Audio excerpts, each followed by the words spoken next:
Listen carefully. This story is not just about fear. It is about a place where children laugh in empty hallways and footsteps follow you even when you are alone. A place that watches you the moment you enter. Today, we are going inside Grayfield Home. Remember one thing: not everyone who enters comes back. There was an old town hidden deep between silent woods, a place travelers rarely mentioned and locals pretended never existed on any map.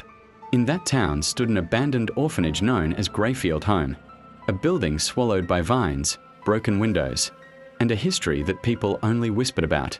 They said the orphanage once housed children who vanished without explanation, and the caretaker, a woman named Miss Eleanor, who was rumored to have gone mad long before the place was shut down.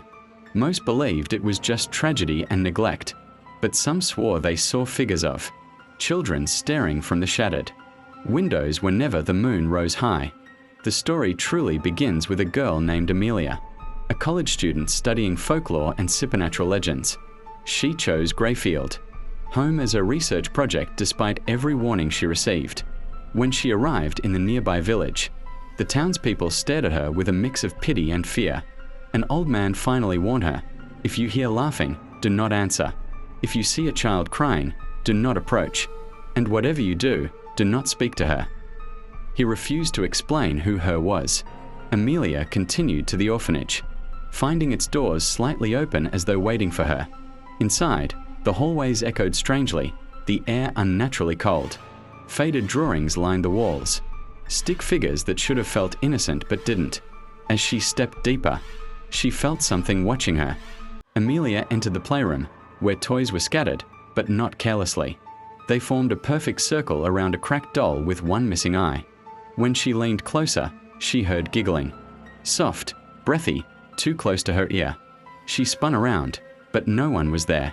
The giggling drifted into the hallway, pulling her like a thread. As she followed it, doors along the hall slowly creaked open by themselves. The air grew heavier, her flashlight flickered. At the end of the hall lay the caretaker's room. Inside sat a rocking chair still moving as if someone had just risen from it. A portrait of Miss Eleanor hung on the wall, her eyes scratched out with deep claw marks. Suddenly, the rocking chair stopped and the room fell silent. She heard a child sobbing behind her. Amelia turned and saw a little girl in a torn dress, hair tangled, eyes hollow like lifeless marbles. The girl whispered, "Help me." Amelia remembered the warning, but her pity overpowered her fear. She took a step toward the child. The girl smiled, but not a child's smile. A slow, unnatural grin stretched too wide, too knowing. "We waited for you," the girl whispered, her voice shifting into many voices at once. Shadows stretched across the halls. The walls seemed to breathe. The doors slammed shut. Amelia was trapped. The lights flickered and died, leaving Amelia in suffocating darkness. She heard whispering all around her, "Stay, stay, stay." Cold hands grazed her arms. She ran blindly through twisted corridors that felt different now. Longer, warped, alive.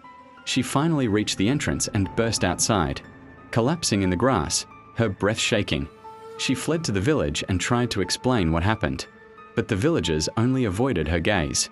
The old man approached her slowly and said, "You spoke to her. She follows now." Amelia left that night, but Grayfield Home did not stay behind. In her apartment, she began hearing giggling at night. Her reflection sometimes lagged in the mirror, smiling when she didn't, and sometimes, just before she fell asleep, she felt small cold fingers wrap around her wrist. The orphanage had not claimed her body. It had claimed her spirit. The little girl was waiting, and Amelia was running out of time.